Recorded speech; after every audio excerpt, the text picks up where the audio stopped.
ಇವತ್ತು ಕರೆದಿರ್ತಕ್ಕಂಥ ಪತ್ರಿಕಾಗೋಷ್ಠಿ ವಿಶೇಷವಾದ ಪತ್ರಿಕಾಗೋಷ್ಠಿ ಇದು. ಸನ್ಮಾನ್ಯ ರಾಹುಲ್ ಗಾಂಧೀಜಿಯವರು ಮೊನ್ನೆ ದಿವಸ ವಾಷಿಂಗ್ಟನ್ನರೇ ಅಂದರೆ ಅಮೇರಿಕಕ್ಕೆ ಹೋಗಿದ್ರು. ಅಮೇರಿಕಕ್ಕೆ ಹೋದ ಮೇಲೆ ವಾಷಿಂಗ್ಟನ್ನಲ್ಲಿ ನಿಮ್ಮೆಲ್ಲ ಪತ್ರಿಕಾ ಮಿತ್ರಗಳ ಮಧ್ಯ ಕೂಡಿಸಿಕೊಂಡು ಅವ್ರು ಏನು ಹೇಳಿದ್ರಪ್ಪ ಅಂತಂದ್ರೆ, ಮೀಸಲಾತಿಯ ರದ್ದುಪಡಿಸುವುದಾಗಿ ಲೋಕಸಭೆಯ ಪ್ರತಿಪಕ್ಷದ ನಾಯಕ ರಾಹುಲ್ ಗಾಂಧಿಯವರು ಅಮೇರಿಕದಲ್ಲಿ ತಮ್ಮ ಮನದಾಳದ ಮಾತುಗಳನ್ನು ಹೇಳಿದ್ದಾರೆ. ಕಾಂಗ್ರೆಸ್ ಪಕ್ಷ ಸದಾ SC ST ಮತ್ತು OBC ಮೀಸಲಾತಿಯ ವಿರೋಧಿ ನಡೆಯನ್ನು ಅನುಸರಿಸಿಕೊಂಡು ಬಂದಿದೆ. ಮೀಸಲಾತಿ ಎನ್ನುವುದು ದಲಿತರ ಜನ್ಮಸಿದ್ಧ ಹಕ್ಕು.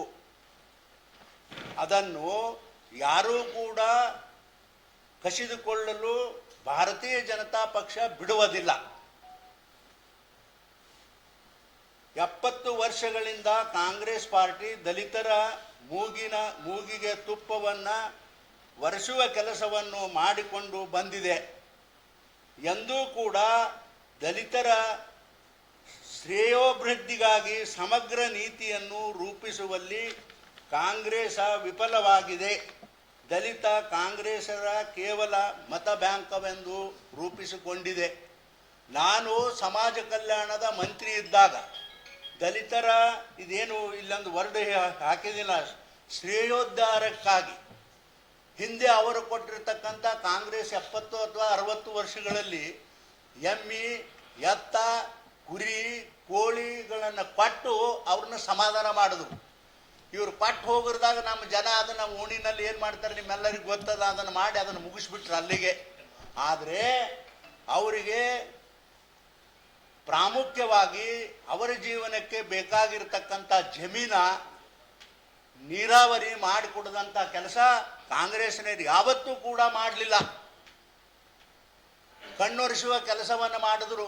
ಆದರೆ ನಾನು ಸಮಾಜ ಕಲ್ಯಾಣ ಮಂತ್ರಿ ಇದ್ದಾಗ ನಮ್ಮ ಕ್ಯಾಬಿನೆಟ್ನಲ್ಲಿ ಹೋರಾಟ ಮಾಡಿ ಹೊಡೆದಾಟ ಮಾಡಿ ಈ ಜನಗಳಿಗೆ ಯಾರಿಗೆ ಜಮೀನಿಲ್ಲ ಅವರಿಗೆ ಜಮೀನು ಕೊಡಿಸ್ಬೇಕು, ಯಾವ ದಲಿತರಿಗೆ ಜಮೀನುಗಳು ಇದ್ದವರಿಗೆ ಅವರಿಗೆ ನೀರಾವರಿಯ ವ್ಯವಸ್ಥೆಯನ್ನು ಮಾಡಿಕೊಡ್ಬೇಕಂತ ಅನ್ನತಕ್ಕಂಥ ಕಾನೂನವನ್ನು ತಂದು ಅದರ ಜೊತೆಗೆ ದಲಿತ ವಿದ್ಯಾವಂತರಾಗಲಿ, ದಲಿತ ವಿದ್ಯಾರ್ಥಿಗಳಿಗೆ ಯಾರು ಅಸಮರ್ಥರದರ ಅವರೆಲ್ಲರಿಗೂ ಕೂಡ ಹಾಸ್ಟೆಲ್, ಯಾವ ಹಾಸ್ಟೆಲ್ ಅದು ಮೊರಾರ್ಜಿ ದೇಸಾಯಿ ಅವರ ಹೆಸರಿನ ಮೇಲೆ ಇಡೀ ವಸತಿ ಶಾಲೆಯನ್ನು ಇಡೀ ರಾಜ್ಯದ ತುಂಬ ಮಾಡತಕ್ಕಂಥ ಪ್ರಯಾಸ ನಾನು ಮಾಡಿದ್ದೇನೆ. ಅವತ್ತಿನ ದಿನಮಾನಗಳಲ್ಲಿ ಆ ಕೆಲಸ ಕಾಂಗ್ರೆಸ್ 75 ವರ್ಷಗಳ ಕಾಲದವರೆಗೂ ಅವ್ರಿಗೆ ಯಾವ ಈ ಸವಲತ್ತುಗಳನ್ನು ಮಾಡಿಕೊಡತಕ್ಕಂಥ ಪ್ರಯಾಸ ಮಾಡಲಿಲ್ಲ ಅಂತಕ್ಕಂಥ ಮಾತವನ್ನು ಅತ್ಯಂತ ದುಃಖದಿಂದ ಈ ಸಂದರ್ಭದಲ್ಲಿ ಹೇಳಿ ಮೀಸಲಾತಿಯ ಅನರ್ಹ ಜನ, ಮೀಸಲಾತಿ ಮಾಡಿಕೊಟ್ರ ಅನರ್ಹ ಜನ ಇವರೆಲ್ಲ ಅಧಿಕಾರಿಗಳಾಗ್ತಾರ ಅಂತಕ್ಕಂಥದ್ದು ಹೇಳಿದ್ಯಾರು? ಜವಾಹರ್ಲಾಲ್ ನೆಹರು ಸಾಹೇಬ್ರವರು, ಹಿಂದಿನ ಪ್ರಧಾನಮಂತ್ರಿಗಳು. ದಲಿತರ ಬಗ್ಗೆ ಏನು ಮೀಸಲಾತಿ ಇದ್ರೆ ಅನರ್ಹ ಜನ ಅಧಿಕಾರಿಗಳಾಗ್ತಾರ ಅಂತಕ್ಕಂಥ ಮಾತ ಅವತ್ತಿನ ಪ್ರಧಾನಮಂತ್ರಿಗಳು ಹೇಳಿದ್ದು.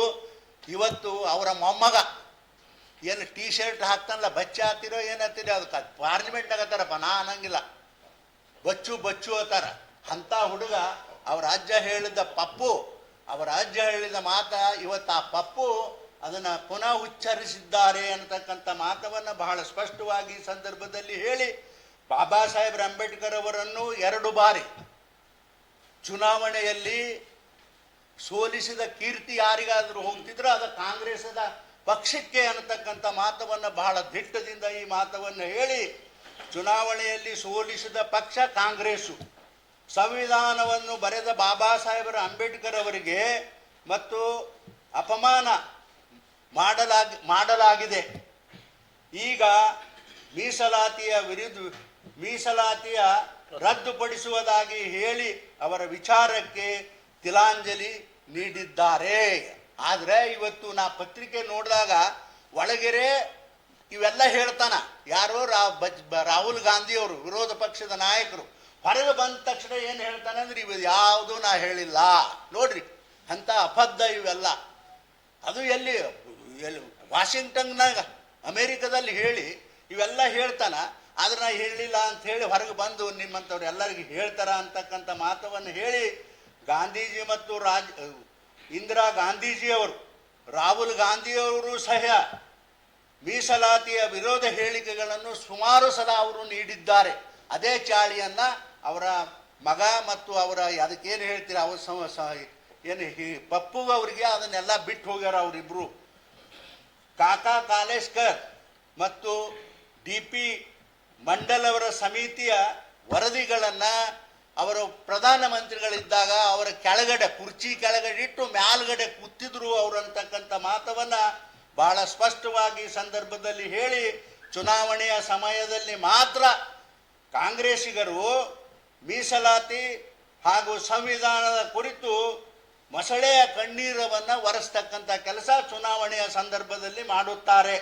ಕರ್ನಾಟಕದಲ್ಲಿ ಸಿದ್ದರಾಮಯ್ಯನವರು SC ST 25,000 ಕೋಟಿ ಹಣವನ್ನು ಇಲಾಖೆಯ ಬೇರೆ ಬೇರೆ ಇಲಾಖೆಗಳನ್ನು ಹಂಚಿ ಅದನ್ನು ಅವರು ಮೋಸ ಮಾಡಿದ್ದಾರೆ ಅಂತಕ್ಕಂಥ ಮಾತವನ್ನು ಈ ಸಂದರ್ಭದಲ್ಲಿ ನಾನು ಹೇಳ್ತೀನಿ. ಇದು ಸಂಪೂರ್ಣವಾಗಿ ಮೋಸ ಆಗಿದೆ ಅಂತಕ್ಕಂಥದ್ದು ರಾಜ್ಯದಲ್ಲಿರ್ತಕ್ಕಂಥ SC ST ಜನ ಅದನ್ನು ತಿಳ್ಕೊಂಡಾರ ಅಂತಕ್ಕಂಥ ಮಾತವನ್ನು ಹೇಳಿ, SC ST ಅಭಿವೃದ್ಧಿಗಾಗಿ ಮಹರ್ಷಿ ವಾಲ್ಮೀಕಿಯ ಅಭಿವೃದ್ಧಿಯ ನಿಗಮದಲ್ಲಿ ಸುಮಾರು 187 ಕೋಟಿ ರೂಪಾಯಿ ಹಣವನ್ನು ಬಳ್ಳಾರಿಯ ಚುನಾವಣೆಗಳಲ್ಲಿ ಅದನ್ನು ಉಪಯೋಗ ಮಾಡಿಕೊಂಡಿದ್ದಾರೆ ಅಂತಕ್ಕಂಥ ಮಾತವನ್ನು ಈ ಸಂದರ್ಭದಲ್ಲಿ ಹೇಳ್ತಾ, ಮೀಸಲಾತಿಯ ಎಂಬುದು ಕಾಂಗ್ರೆಸ್ಸಿನ ಪಾರ್ಟಿಯ ಭಿಕ್ಷಾ ಪಾತ್ರೆ ಅಲ್ಲ.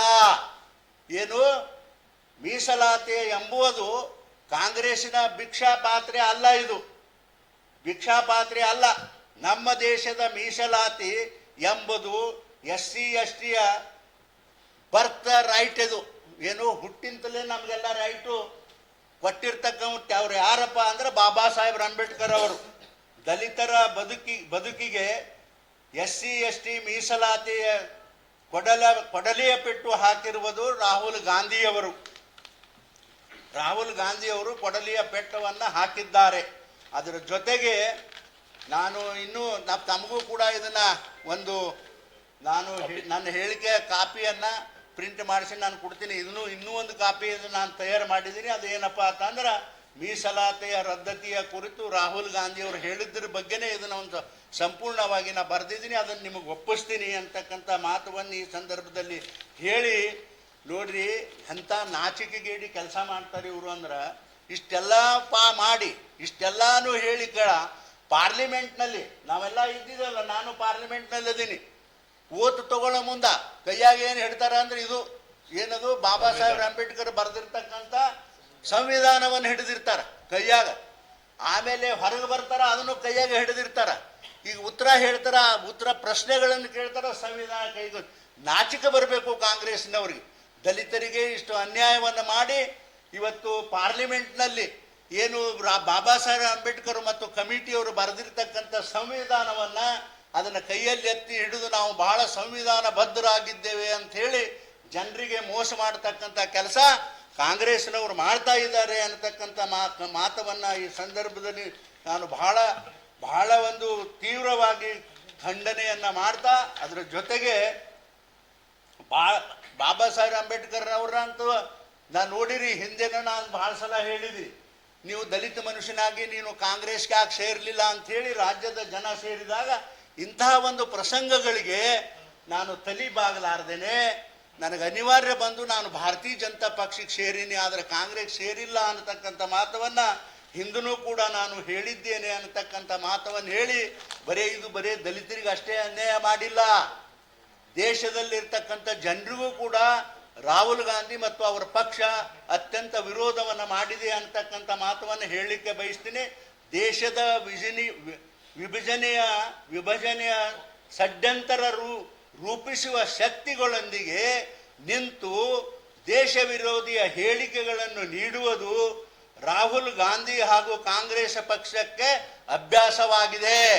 ಇದೆಂಥದ್ದು ನೋಡ್ರಿ, ಅಲ್ಲಿ ಹೋಗ್ಬಿಟ್ಟು ದೇಶದ ವಿಭಜನೆ ಆಗಲಿ ಅಂತಕ್ಕಂಥ ಜನರ ಮಧ್ಯ ನಿಂತು ದೇಶದ ಜನರ ಮಧ್ಯವನ್ನು ನಿಂತು ದೇಶದ ವಿರೋಧಿಯ ಹೇಳಿಕೆಗಳನ್ನು ನೀಡುವುದು ಅವರ ಒಂದು ಏನಪ್ಪಾ ಅಂದ್ರೆ ಕಾಂಗ್ರೆಸ್ಸು ಮತ್ತು ರಾಜೀವ್ ಗಾಂಧಿಯವರ ಅಭ್ಯಾಸ ಆಗಿದೆ ಅಂತಕ್ಕಂಥ ಮಾತನ್ನ ಜೊತೆಗೆ ರಾಹುಲ್ ಗಾಂಧಿ ಯಾವಾಗಲೂ ರಾಷ್ಟ್ರದ ಭದ್ರತೆಯ ಬೆದರಿಕೆ ಒಡ್ಡುತ್ತಿದ್ದಾರೆ. ಜಮ್ಮು ಮತ್ತು ಕಾಶ್ಮೀರದಲ್ಲಿ ನ್ಯಾಷನಲ್ ಕಾನ್ಫರೆನ್ಸಿನ ರಾಷ್ಟ್ರೀಯ ವಿರೋಧಿ ಮತ್ತು ಮೀಸಲಾತಿಯ ವಿರೋಧಿ ಅಜೆಂಡಾವನ್ನು ಬೆಂಬಲಿಸುವ ವಿಚಾರ ಅಥವಾ ವಿದೇಶಿ ವೇದಿಕೆಗಳಲ್ಲಿಯ ಭಾರತದ ವಿರೋಧಿ ಹೇಳಿಕೆಗಳನ್ನು ನೀಡಲು ವಿಷಯಗಳನ್ನು ಸ್ಪಷ್ಟಪಡಿಸುತ್ತೇನೆ. ರಾಹುಲ್ ಗಾಂಧಿಯವರ ಹೇಳಿಕೆಯ ಪ್ರಾದೇಶಿಕತೆ, ಧರ್ಮ ಮತ್ತು ಭಾಷೆ ಭಿನ್ನಾಭಿಪ್ರಾಯದ ಮೂಲಕ ಬಿರುಕುಗಳನ್ನು ಉಂಟು ಮಾಡುವ ಕಾಂಗ್ರೆಸ್ಸಿನ ಒಡೆದಾಳುವ ರಾಜಕೀಯವನ್ನು ಬಯಲಿಗೆ ನಾನು ತರುತ್ತೇನೆ. ದೇಶದ ಮೀಸಲಾತಿಯ ರದ್ದುಪಡಿಸುವ ಬಗ್ಗೆ ಮಾತನಾಡಿರುವ ಮೂಲಕ ರಾಹುಲ್ ಗಾಂಧಿಯವರನ್ನು ಮತ್ತೊಮ್ಮೆ ಕಾಂಗ್ರೆಸ್ಸಿನ ಮೀಸಲಾತಿಯ ವಿರೋಧಿಯ ಮುಖವನ್ನು ಮನ್ನೆಲೆಗೆ ತಂದಿದ್ದಾರೆ. ಅವರ ಮನಸ್ಸಿನಲ್ಲಿದ್ದ ಆಲೋಚನೆಗಳನ್ನು ಇದೀಗ ಪದಗಳಿಗಾಗಿ ಹೊರಹೊಮ್ಮಿಸಲಾಗಿದೆ. ಬಿಜೆಪಿ ಇರುವವರೆಗೂ ಯಾರೂ ಮೀಸಲಾತಿಯನ್ನು ರದ್ದುಪಡಿಸಲು ದೇಶದಲ್ಲಿ ಸಾಧ್ಯವಿಲ್ಲ ಅಥವಾ ರಾಷ್ಟ್ರದ ಭದ್ರತೆಯೊಂದಿಗೆ ಯಾರೂ ಹೊಂದಾಣಿಕೆ ಮಾಡಲು ಸಾಧ್ಯವಿಲ್ಲ ಎಂದು ರಾಹುಲ್ ಗಾಂಧಿಯವರಿಗೆ ಮತ್ತು ಕಾಂಗ್ರೆಸ್ಸಿನವರಿಗೆ ಅತ್ಯಂತ ಸ್ಪಷ್ಟವಾಗಿ ನಾನು ದೇಶದ ಜನರಿಗೆ, ರಾಜ್ಯದ ಜನರಿಗೆ ನಾನು ಹೇಳಲಿಕ್ಕೆ ಬಯಸುತ್ತೇನೆ. ಅದೆಲ್ಲರಿಗೂ ಕೊಟ್ಬಿಡಪ್ಪ.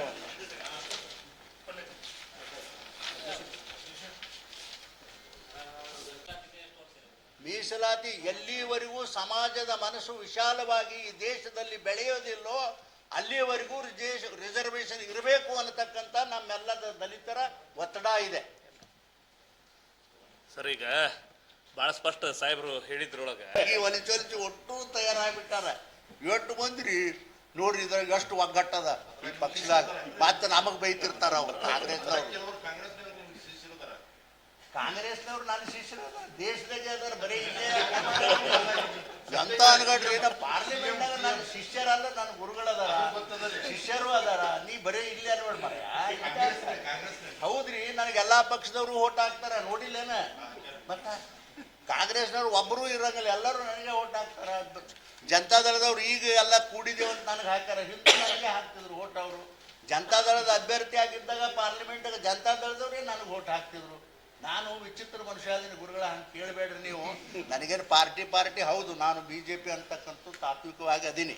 ಆದರೆ ಓಟ್ ಹಾಕೋದ್ರಲ್ಲಿ ನಾನು ಹೋಗಿ ಅವ್ರಿಗೆ ಕೇಳ್ತೀನ, ಕಾಂಗ್ರೆಸ್ನವ್ರು ನೀವು ಓಟ್ ಹಾಕ್ರಪ್ಪ, ಅವ್ರು ಹಾಕಿರತ್ತ, ಅವ್ರು ಮರ್ಜಿ ಬಂದು ಹಾಕ್ತಾರೆ, ನಾ ಬ್ಯಾಡತ್ತಲ್ಲೇ. ನಡ್ರಿ, ನಮಸ್ಕಾರ ಎಲ್ಲರೂ. ಅದನ್ನು ಬಿಡುವುದಿಲ್ಲ, ನಾನು ಹೊಡೆದೇ ಹಂಗೆ. ಯಾರ್ಯಾಕಾಗ ಅಲ್ಲಪ್ಪ ನೋಡ್ರಿ,